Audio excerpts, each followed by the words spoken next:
பிரம்மன் ஒரு உயிரை படைக்கும் போது அந்த உயிர் இந்த பூமியில என்னென்ன அனுபவிக்க போகுதுன்ற தலையெழுத்தை பிரம்மன் எழுதுவார். இது ஏதோ பிரம்மன் தானா எழுதுறது கிடையாது.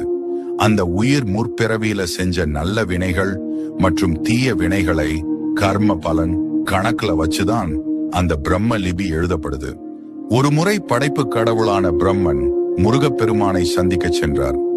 அப்போது சிறுவனாக இருந்த முருகப்பெருமான் பிரம்மனிடம், நீர் படைப்பு தொழில் செய்கிறீரே, உமக்கு அதன் மூல மந்திரமான ஓம் என்ற பிரணவத்தின் பொருள் தெரியுமா என்று கேட்டார்.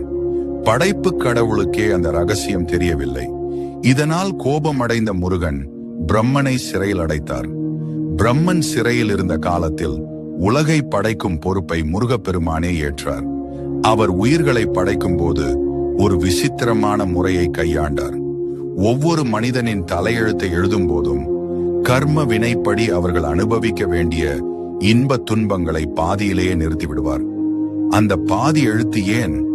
தேவர்கள் இதை கண்டு குழம்பி, முருகா, விதியை ஏன் முழுமையாக எழுதாமல் பாதியிலேயே விடுகிறீர்கள் என்று கேட்டார்கள். அதற்கு முருகப்பெருமான் சொன்ன பதில்தான் ஆன்மீக ரகசியம். நான் விதியை முழுமையாக எழுதிவிட்டால் அந்த விதிக்கு நானே கட்டுப்பட வேண்டி வரும். ஆனால் நான் சில இடங்களை காலியாக விட்டுவிட்டால் என் பக்தன் கஷ்டப்படும் போது என்னிடம் வந்து முருகா என்று தஞ்சம் புகுவான். அவன் அப்படி சரணடையும் போது அந்த வெற்றிடத்தில் அவனுக்கு தேவையான நன்மைகளையும் அருளையும் நானே என் கையால் எழுதலாம் அல்லவா?